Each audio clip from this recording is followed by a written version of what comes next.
醫護人員的問題，特別護理師的問題，最近呢一直在引起大家的矚目哈。那為了止血，賴清德昨天說呢，3班護病比護理師跟病人的比例，明年520分階段來實施哦。然後呢，他這個諮詢委員會的護理師代表不能低於1/3啊。那在野黨說你是用話術來掩蓋你的跳票，已經跳票了啊。那另外呢，衛福部這個護理師團體呢說，原來也不知道賴清德會說哦，說這個520啊，然後呢這個明年520分3階段實施哈。那另外呢，衛福部長說，你看哦，這個先醫學中心它分3批嘛，是3部分，醫學中心先上路啊，值得再投票給賴清德。你看賴清德這麼偉大，對不對？所以應該再投票給他啊。他之前呢說呢，賴清德雖然嚴，你們他繼續連任就不會跳票啦。哦，雖然這一屆跳票，繼續連任就沒跳票，任內沒跳票，這已經講了莫名其妙的話了哈。然後現在又說值得再投票給賴清德，你一個衛福部長，照理講是最沒有政治性的部會，對不對？衛福啊，環保，這是最沒有政治性的部會。然後你這麼搞的一個部長，怎麼搞得這麼政治性？原來大家還覺得他老沈最後還幫他講話，說他本質善良啊等等哈。本質善良怎麼講這樣的話很奇怪哈？好吧，這個盧秀燕就說，官員應該多關心醫護，而不是助選。哦，蔣萬安前天也講嘛，這是政策啊，這不是選舉的籌碼哦。那另外呢，這個因為立法院在舉行彈劾賴清德總統審查會，陳金輝因為他是醫師，就談護病比，是說跳票還有民眾感激涕零，明明已經跳票了，還要說要選他哦，還說他幹得好哦。那另外呢，護理師團體的代表呢，這個被綠營的網紅抹紅，而且還受到死亡的威脅，這陳玉鳳。哦，他是台灣護士醫療產業工會的顧問哈，還被受到死亡威脅哈，所以呢，這個媒體也是說了哦，你這個施聰良是得了關癌這還怎樣？當了部長覺得好爽啊，要繼續幹，賴清德繼續連任啊，然後呢，他繼續幹衛福部長，就趕快走人吧，不要在那個地方。我們看一下3班護病比爭議，總統當着護理師們的面親自拆彈。那我現在來宣布，我們就從明年5月20號分階段開始實施，那說好不好？這還真如部長所說，一定會在總統任內完成，不跳票。典禮現場一陣歡呼，因為這可是比石崇良拋出的117年5月1號還要早。我們護理界的朋友在5月5號有曾經跟衛福部石崇良部長有簽署一個，希望從116年12月31號開始實施。石崇良部長擔心年底的時候，因為人員流動，然後冬季有這個流行性感冒等等，當時怕護理能力不足。聽起來總統也是在幫石崇良緩頰，畢竟部長前天一句怕跳票就再投給總統，是被群起圍剿，連自家人都開炮。我昨天講話可能比較快哈，我一向比較心直口快啦。那麼如果講太快的地方，讓大家有所誤解或者是不舒服啊，那這個就跟大家抱歉啊。不過我相信，從今天總統的宣誓，一定使得大家再投他一次。另搜法中沒納入的諮詢委員會，總統要求衛福部成立醫療人力研究精進小組，只是看在也在場的護士工會陳玉鳳眼中，我沒有辦法接受啊，他就是為了選舉考量。不過，至少在3班護病比這一關，醫師出身的總統算是讓自己少點罵名。哎，我昨天講的話哦，講錯了，很抱歉。不過我今天把昨天的話再講一次給你們聽。來，宜萱。所以我們看到石崇良部長他的話，我們真的不知道他内心到底是真心的想要道歉，還是說他其實真的就像是陳玉鳳剛剛說的哦，他還是選票考量。其實從這個3班護病比的修法，我們就可以看得出來，賴清德他提的政見一直不斷的在跳票，而且呢也可以顯現出來民进黨政府在執政的荒唐哦。賴清德在選前所提出來的政見，現在竟然是由台灣民眾黨跟中國國民黨來幫他實現哦。那實現了之後呢，衛福部第一時間還可以這麼說我們要延後，那延後2年之後，如果沒有今天這個石崇良可能說錯話哈，說如果你怕跳票，你就投給賴清德，這樣子的爆炸炸鍋之後，我還不知道說賴清德總統會不會在昨天宣布說要提前哈，因為你看到他们整個這個執政黨的蠻憨哦，對於這個修法的過程，他們其實是完全的不在乎跟不上心。我為什麼這麼說？在當時3班互併比在3讀通過之後呢，民進黨的立委包含吳思瑤跟黃捷還搞不清楚真實的狀況，他們還說民眾黨為什麼投蘇清泉的版本哈？為什麼讓蘇清泉版本通過？這個不是啊，答案結果不是這樣，是中國國民黨的這個黨團的版本是把1/3委員會也拿掉的。所以你從這個基礎事實，民進黨的立委在立法院裡面投票按反對燈的人，他們都搞錯，你可以知道說他們根本不在乎3班互併比這過程當中修法基本的這個事實是什麼，以及護理師團體他們的訴求是什麼。然後呢，剛剛我們還可以看到賴總統還在講說諮詢委員會不要不低於1/3，這個1/3就是基層護理師最難接受的地方，他們寧可不要委員會。也不要這1/3的理由是什麼？我1/3幹嘛？我去這個委員會當你們的這個橡皮圖章，你們說了算。對啊，資方我們還你們已經有代表了。对，他说反正你們代表了，你們沒有反對，通過了，你們就要幫忙背書。那我們還要這個1/3的人還要去幫這些資方代表來背書，他們寧可不要。可是民進黨從通過這個法案到現在，他們一再的中央廚房對社會大眾說的就是：難道1/3比0好嗎？你的數學有夠差的。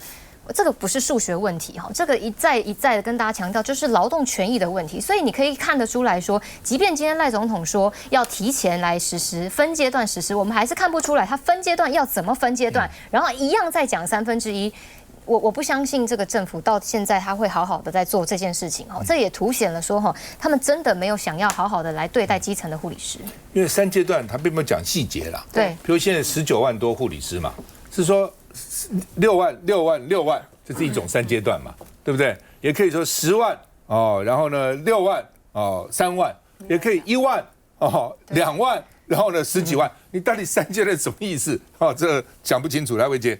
就我覺得這本來是一個3班互併比，是一個很嚴肅又很專業的一個問題。但是呢，不管是從這個衛福部長石崇良口中講出來，卻是如此的戲謔，甚至就是說，這個感覺是選舉的一個口吻。說的我們這還是要覺得說，對於這些護理師來說，是真的是非常不公平的一件事情哦。我覺得不管是剛剛提到說委員會裡面的一個代表，或者說這些護理師的一個人手荒的一個問題，才是他們今天想要解決的。但是呢，你看整個政府不管從衛福部到總統，我說真的，剛剛講到這個分階段，其實是非常不負責任的一個做法。過去你在競選總統的時候，你的承諾是什麼？但是你現在承諾做不到，好，承諾做不到，我都懷疑這個衛福部長是2手策略，先說這個不行，要2年後才實施，然後呢又讓這個總統在這個護理節大會的時候說沒有，從明年就開始實施。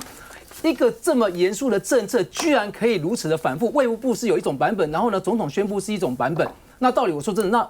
這些護理人員該何去何從？所以我就覺得說，大家應該要討論的是說，這些護理人員我們該如何保障他，不管是他的勞動的權利，不管是他的這個上班的一個時間等等，或者說他想要爭取的這些權益到底是些什麼？我們應該從這中間好好來去做一個探討。但是你把它變成一個選舉的機器跟語言，甚至來說要感謝這個賴總統。我說真的，剛剛他說他是心直口快，我就覺得根本是沒有針對政策好好去做一個解決，然後呢，把這樣的一個很嚴肅的。這個，我想剛剛不管是這個玉鳳在很多媒體跟短影，我們都看到他們這個大聲疾呼，就希望說大家可以好好重視他們的一個勞動權利。結果你現在卻用這樣的一個方式，不負責任的方式分段來實施。就像剛剛趙大哥講的，你的分段到底怎麼分段？人員怎麼分段？這個政策如何來執行？你應該是整個短中長期做完之後，告訴大家說好分段是怎麼分段。你現在只是為了這個在護理節講出一些政治的口語，或者說弭平他們的一個憤怒，才說明年就開始實施。說真的，這真的是一個非常極不負責任的一個總統該有的一個作為。繼續再回來。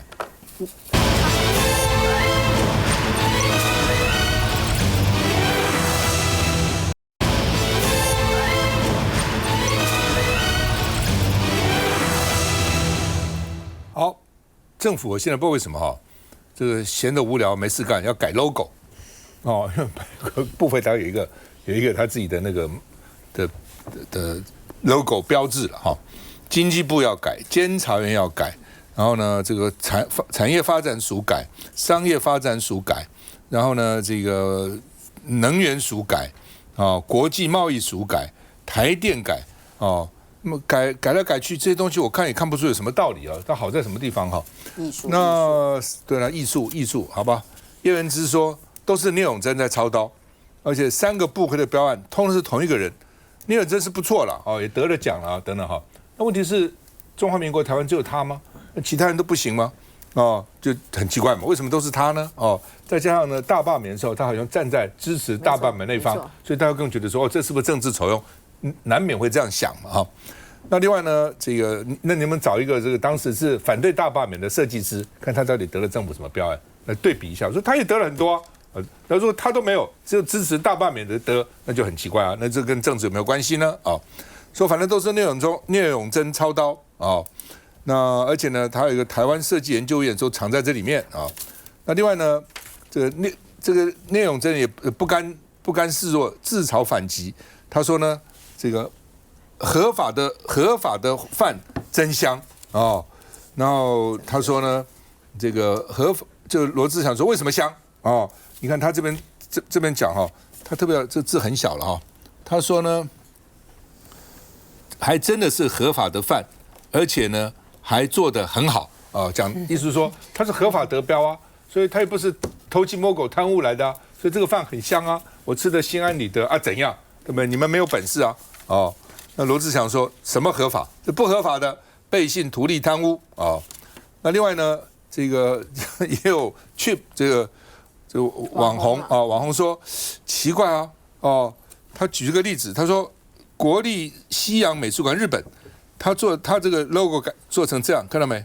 哦，因為他把 NMWA 哦，就是西洋美術館了哈，然後都把它變成這邊有 N 有 M 有 WA。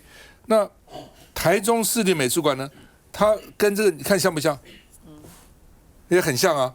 而且這個日本人叫做松永真，那我們台灣是叫聂永真啊。所以這2024年，這是2004這2024年以後，幾乎都很像啊。所以到底有沒有抄襲呢？還是沒有呢？是完全自己的創意呢？搞不清楚哦。但是網紅就會問了，那怎麼回事了哈？那聯合報是說呢，台電董事長曾文生要回答，改公司 logo 是台電現在最重要的事務嗎？哦，你現在核3到底要不要恢復？核2到底要怎樣？核4到底要怎樣？興達發電廠怎樣？哦，各種問題哦。現在最當務之急是改你的 logo 嗎？我們看一下。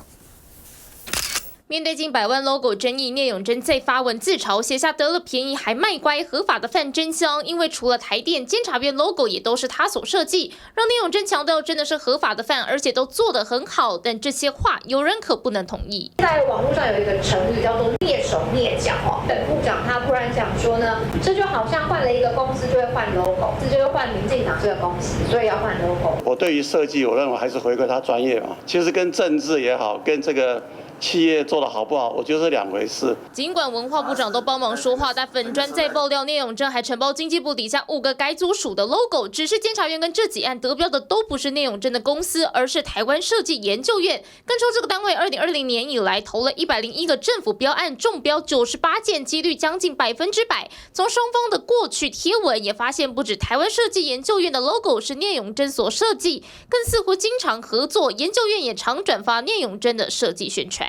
因為他自己有點官方色彩啊，然後你去看他的董事長，很多都是經濟部任職過的，然後結果呢，他又接了一大堆經濟部的 logo 案，政府色彩的財團法人做白手套，把案子接了以後呢，發給特定的人。部長，請問經濟部台電中油的 logo 都同為設計師操刀，沒有問題嗎？對此，致電台灣設計研究院數通聯繫聂永真都沒有回應，只是藍委在點出，若研究院有官方色彩，卻一直包給單一設計師，這樣公部門設計恐變成一人養全家。所有設計界的好朋友，你能夠接受嗎？還有沒有其他的政府部門有改 logo、有花設計費用、有來濫用人民公帑的，我們一定會揪出來。眼下國民黨要續追公部門，這 logo 風暴開啟朝野新戰場。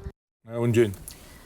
其實我們一一直不知道說為什麼要去改這個 logo， 而且還一次改這麼多的單位。因為我們一般人如果要改名字，通常是因為你犯小人啊，然後流年不順啊，或者可能你賠錢啊，健康不佳。对，所以其實他們真的用心良苦，因為台電過去在大家的心目中是一個非常非常好，然後非常穩定、讓人安心的一個國營企業。可是現在虧損連連，所以為了要收拾蔡英文總統他留下來的這樣的爛攤子，那現在造成這樣的虧損，所以可能要更改 logo， 而且那其他的單位也是一樣，所以我們現在才發現，如果像監察院也是啊，它也是快要被廢掉了啊，它一點功能都沒有，所以大概也急着要改一下它的這個 logo 的設計。所以我們希望用這樣可以幫他找一些理由，不然我們實在想不出來他設計出來的。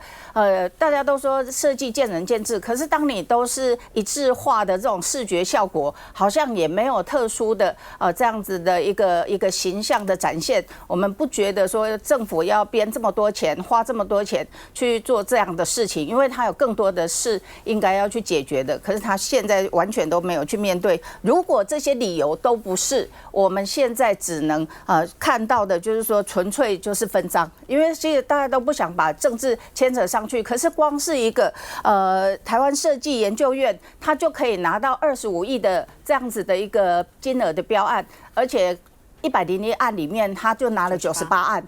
幾乎高達98%，然後他再自由去分配，我覺得這個也扭曲了我們所有的這些在採購法的這個設計上面，它應該有的一些遵守的紀律。所以就這一次 logo 的事件可以看到，他們不但連小錢都要去抽佣，都要去分贓。更何況是大錢，我們還有更多的這樣子的總預算，現在才剛要審查而已。其實我們最近看到一個今年的總預算，因為剛剛審國防預算，一個非常離譜。我舉一個例子，我們過去有一個台美評估的這個交流活動，那時候2年只花了500萬，只編了500萬。現在今年他們3年編了4億7千多萬的樣子，從500萬暴增成4億7千萬。我們都不知道我們的國防預算到底要花。如果像這樣子4億多，他拿來買現在說無人機的這個裝備或 AI， 他們就是大概編了4億多而已啊。那個就可以拿來放在這裡分贓，讓人家真的不能忍受。有一句話叫日久萬生了。哦，時間久了，裡面就很多腐敗的貪污的事情會發生了，就這個狀況。反正你也不能把我怎樣啊，那我就這樣幹了，要怎樣呢？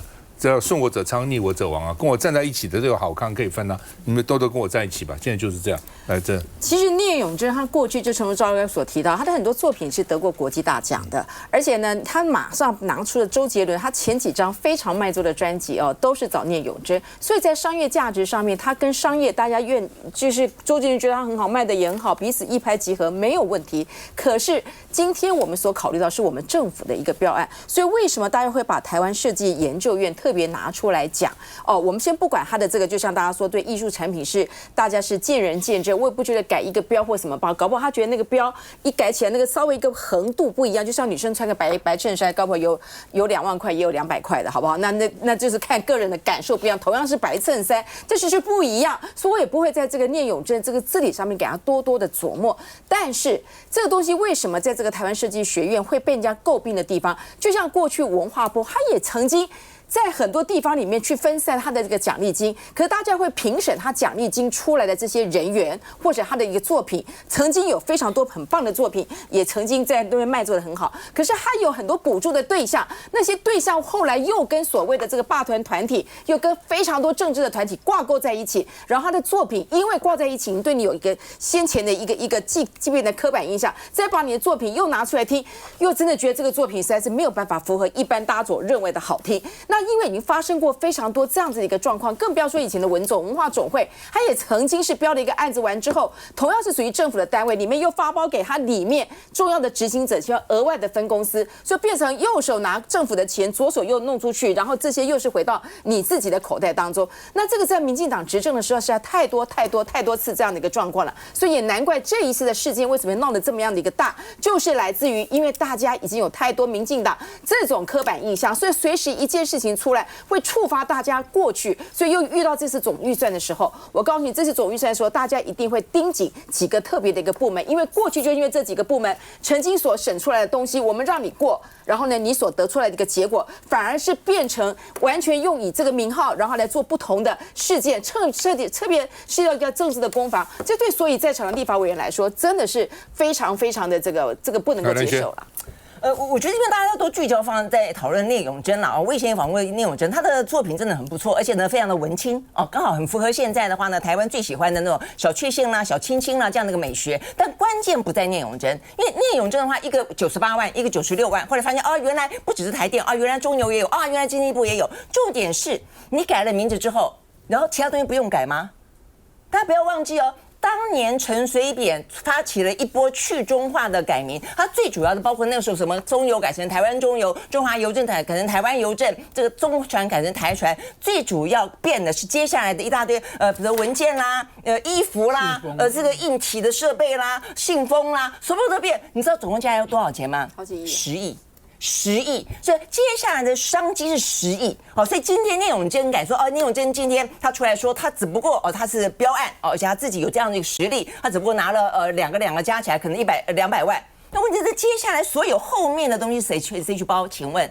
我覺得這個問題才是最大的一個問題，而且呢，在這樣目前一個狀況底下，你會看到，其實民進黨所謂的綠油油是一連串的包嘛，先是光電吃完了一波之後，哇，把這個光電搞臭了。那接下來的話呢，就是一些比如軍工這個馬文君委員最了解了，一大堆什麼賣馬桶的、賣鞋子的、做裝潢的，通通都來了，然後搞臭了一大堆之後，現在軍工股炒得多兇，你知道嗎？到現在我們到底得到了多少防衛了？不知道，但是呢，該賺的都賺了。哎，現在突然之間又生出一個來。剛才之前特別講到，當初文化總會，不要忘記，當初文化總會在的，我必須說，林錦昌在的時候，他們怎麼發包？大家還記得嗎？給幫推，幫推是什麼？幫推就是在每次民進黨立委選舉的時候，替他們怎麼辦活動的啦，做文宣呢，就他們呢，他們文化總會拿了這個預算之後，就轉給他們自己的綠營內部的這些搞文宣的、搞造勢的、搞選舉的。就這個樣子嘛。那所以今天好，今天如果說今天聶永真出來因為他是一個非常好的招牌，大家覺得說不宜有他聶永真拿到有什麼問題呢？但重點就在第一個，這是目前當務之急嗎？第二個，都是他呢？那第三個，背後那麼多龐大的利益是誰去分呢？所以我覺得這個問題是非常重要的問題。就是現在的民進黨政府真的我覺得完完全全亂了套。剛才我們在講有關於這個石崇良的問題，我真的一定要講。我覺得第一個問題，為什麼是賴清德出來宣布政策的改變？他是總統你好歹行政院長出來宣布都覺得正常一點，要麼就衛福部長出來宣布說我們分階段。結果呢，我們的衛福部長說要到2028年的5月1號，總統出來說不是我們分階段，那你出來當行政院長就好了嘛？就我們今天的總統的角色是什麼？第一個，我們的體制非常的混亂；第二個，我覺得很讓他覺得很失望、很難過的是，石崇良是一個我們剛剛私下也聊了，他是一個朝野之間都認為他應該是一個非常專業的、好的那麼一個政務官才對。從過去到他是從基層爬的，他是從基層從什麼衛生署的什麼一路這樣子走20幾年，在衛福部裡面，然後又專業這個台大的醫生啊，公衛的然後高雄醫學院的。所以我的意思說，當你那麼一個以專業的實力坐上這個位置的人，你需要用這樣政治忠誠表態去討好嗎？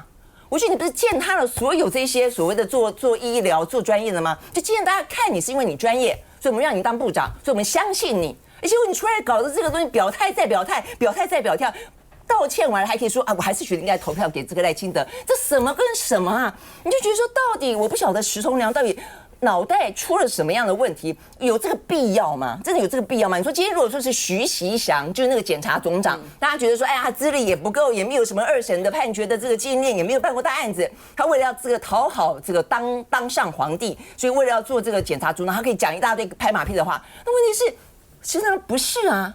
實際上是一個專業的、被大家認可的一個政務官，你為什麼要這樣糟蹋自己？因為你糟蹋自己，就糟蹋所有的政務官，不是嗎？糟蹋所有這個專業出身的人呢、那更何況有關於這個什麼3班醫護比，你不覺得很可笑嗎？他說他反對的理由就是當初做不到的理由，是因為這個如果做下去會開不了病床。那你開不了病床，當初幹嘛講？所以意思就是說我賴清德講了，我其實不要做，因為我知道我做了以後開不了病床。那所以現在要做的話不得了了，不能做，因為做了會開不了病床，那不是很荒謬嗎？就代表我們的政策本身是拿來講的，完完全是口號，是不打算做的。今天一定要做了，醫護人員出來抗議了。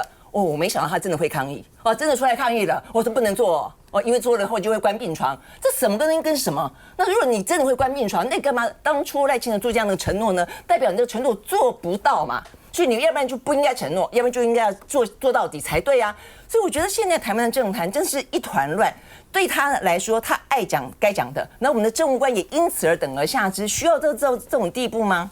這我最不解的哈。當時我在選副總統的時候哈，我跟侯友宜提個政見，直接每個護士1個月加1萬塊，直接存到他自己的戶頭，不經過醫院，醫院可能會把這個錢克扣。就像你到餐廳吃飯，加了10%的小費，小費有沒有真的給那些服務員，我又很懷疑了哈。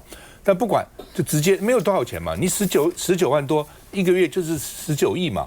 就算20億，1年不過200億啊，200多億嘛，沒有這個錢嗎？哦，說不行，所以我們健保費已經到了9000多億了。那你其他我不懂啊，你其他政府的市政，政府都要編預算，對不對？國防要不要編預算？9600億啊，今年啊，多不多？多嘛。社會福利要不要編預算？交通要不要編預算？對不對？教育要不要編預算？都要。就衛生哈，大家這個健康這麼多，這不編預算，你健保自己付就好了，這什麼道理啊？勞保也有保啊，勞保1年1-2千億這樣補貼進去啊。勞保為什麼要補貼進去呢？因為有選票啊，勞工人很多。那醫護人員，台灣健保辦得這麼好，醫療這麼好，很多醫護人是被壓榨出來的。